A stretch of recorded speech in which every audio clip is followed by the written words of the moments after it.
दो पाकिस्तानी भाई जो 100 से ज्यादा लाशें कब्रों से निकाल कर खा चुके हैं, वो इसी साल 2026 में जेल से रिहा होने वाले हैं। और ये दोनों भाई जिला पक्कर के एक गांव दरिया खान के रहने वाले हैं। एक का नाम आरिफ है, उसकी उम्र 35 साल है। दूसरे भाई का नाम फरहान है, जिसकी उम्र 30 साल है। और ये दोनों भाई दिन में सारा टाइम घर के अंदर बंद रहकर गुजारते थे। और जैसे ही रात होती तो ये दोनों भाई कब्रिस्तान जाकर किसी ऊंचे दरख्त पर बैठकर कब्रों का जायजा लिया करते थे। जब लोग अपने अजीजों को दफना कर जाया करते थे तो 2-4 दिन कब्रिस्तान में चहल पहल रहती थी। लेकिन जैसे ही लोग आना बंद कर देते थे तो ये दोनों भाई लाश को निकालकर अपने घर ले जाया करते थे और इसको पकाकर खाना शुरू कर देते थे। ऐसे ही 2011 में चंद दिन पहले एक छोटी बच्ची को दफनाया जाता है और घर वाले जैसे ही इन दोनों भाइयों के बारे में सुनते हैं वो वापस कब्रिस्तान जाकर चेक करते हैं तो होता वही है जिसका डर होता है। उनकी छोटी बच्ची की लाश वहां से गायब हो चुकी होती है। और फिर खबर मिलने पर जैसे ही पुलिस उनके घर पर छापा मारती है तो उस बच्ची की लाश इन दोनों के घर से बरामद होती है।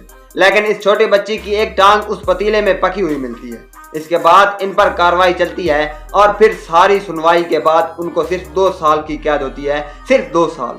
और ये दोनों भाई 2013 में वापस आकर फिर से वही काम शुरू कर देते हैं। इन दोनों भाइयों के घर से बहुत तेज बदबू आया करती थी और अहले मोहल्ला और उनके घर के आसपास जो लोग रहा करते थे उन्होंने एक बार फिर पुलिस से शिकायत कर दी तो अहले मोहल्ला की शिकायत पर पुलिस एक बार फिर से उन दोनों के घर पर छापा मारती है। और इस बार पुलिस भी हैरान रह जाती है क्योंकि पुलिस को एक बार फिर से बच्चे का आधा सर मिलता है और बाकी जिस्म एक पतीले में पका हुआ मिलता है।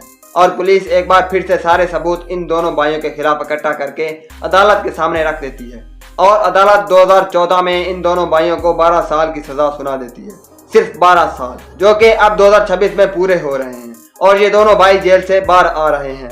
आप कमेंट सेक्शन में अपनी राय का इज़हार जरूर दीजिएगा। क्या ये दोनों भाई रिहा होने चाहिए और क्या ये दोनों भाई अगर रिहा होते हैं तो अपना काम छोड़ देंगे? इनको मेरे ख्याल में तो मार देना चाहिए था। इतनी सजा इनके लिए बहुत कम है जो 12 साल इनको दी गई थी। अपनी राय का इज़हार कमेंट सेक्शन में जरूर कीजिएगा। वीडियो अच्छी लगी हो तो लाइक, शेयर और चैनल को सब्सक्राइब करना मत भूलिएगा।